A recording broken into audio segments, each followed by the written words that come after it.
1986, Bradford City play Leeds United in a second division game at Odsal Stadium on the outskirts of the city. Odsal is not their usual ground, of course, but as the whole world knows, Bradford City are homeless because of one of the worst tragedies in the history of British sport. I watched horrified as fire engulfed the stand, but now, just 1 year on, I've been touched by the resilience of the survivors and those who are caring for them.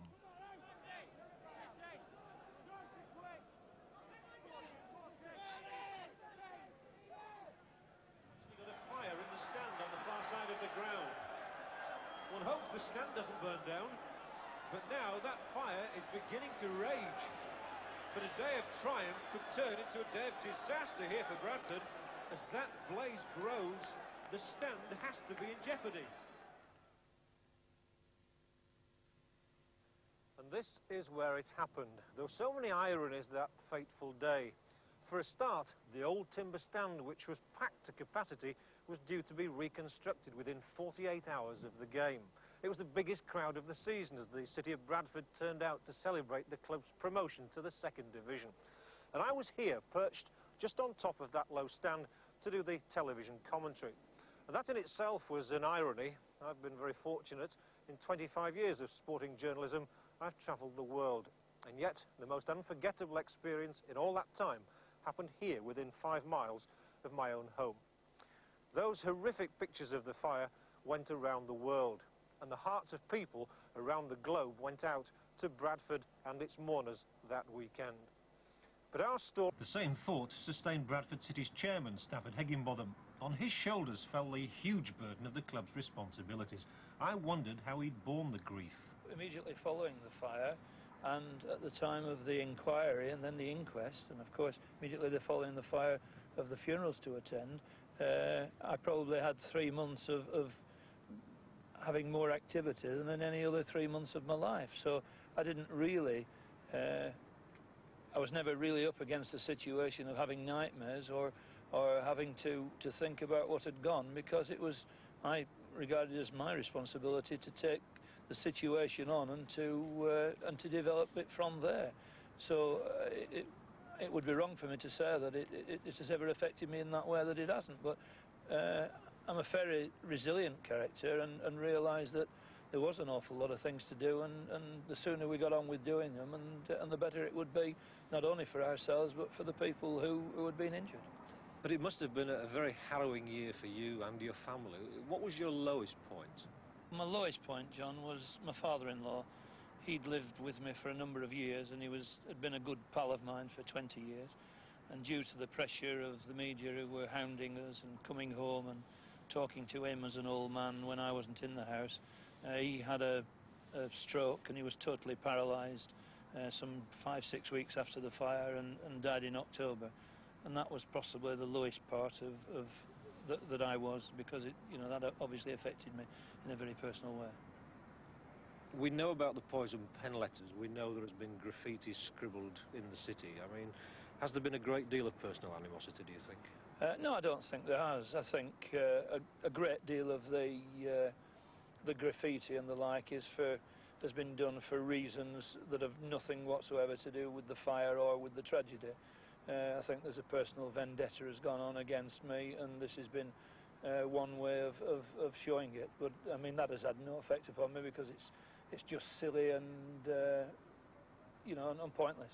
So what of the future for yourself and for Bradford City? I've got to look forward in a positive way, as have the people of Bradford and the people who support us.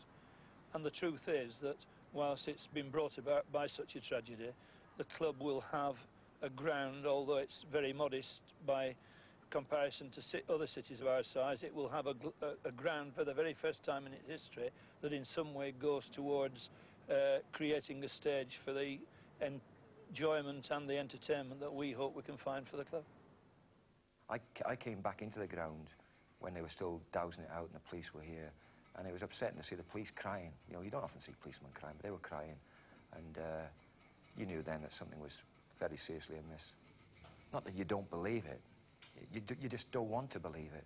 You don't want to believe that people were going to die or had died or been badly maimed, especially on a day when you should have been celebrating. My wife and kids were out fine, but my wife was hysterical. You know, she just crying and crying. And I think the days that happened afterwards as well, you know, you go to church, fine. I think that was fine. You know, and every time you went to a church, you felt okay. But, you know, when you saw other people who had lost, you know, family, lost their wives or their husbands, that's when it hit you hardest.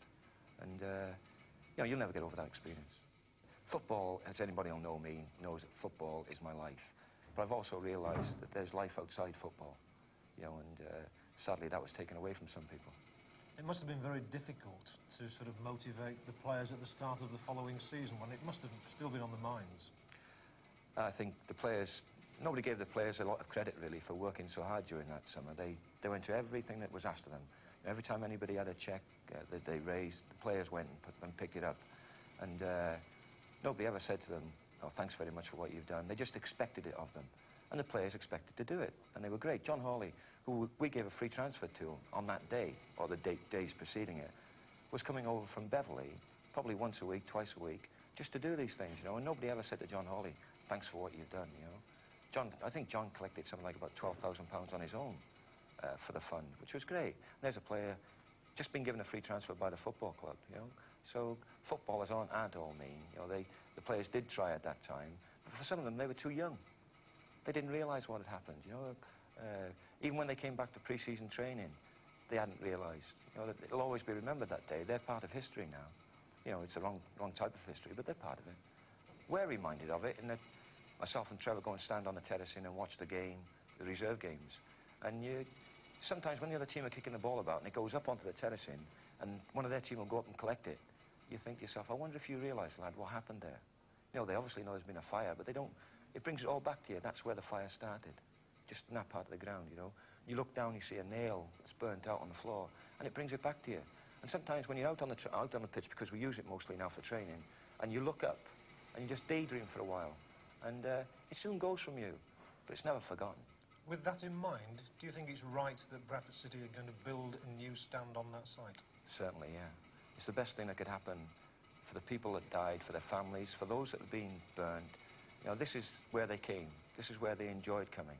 You know, it's part of their life. It's part of their families' lives. Some of their families will never, ever want to come here and will never, ever want to remember.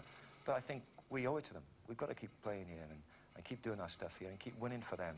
You know, when I used to walk along from down the tunnel along to where we sit in the dugout, you could see the faces, and you got to know them over the years. Used to be a little girl with a mother. Used to bring me a birthday card, Christmas card, little kiss on the cheek before every game. Old couple used to stand next to the dugout. It'll never be the same as that again. You know, you wished you could bring it all back and they could all go and stand there again, but it'll never be the same again. But it's memories, you know. It's memories. Those memories will fade, especially as everyone is now looking to the future. At Valley Parade, a new stand is to be built as a memorial to those 56 people who lost their lives. As for the young team, this season's moderate place in Division 2 must, with hindsight, seem full of promise. For the survivors, it's been a year of healing, but for them too, it's only a beginning.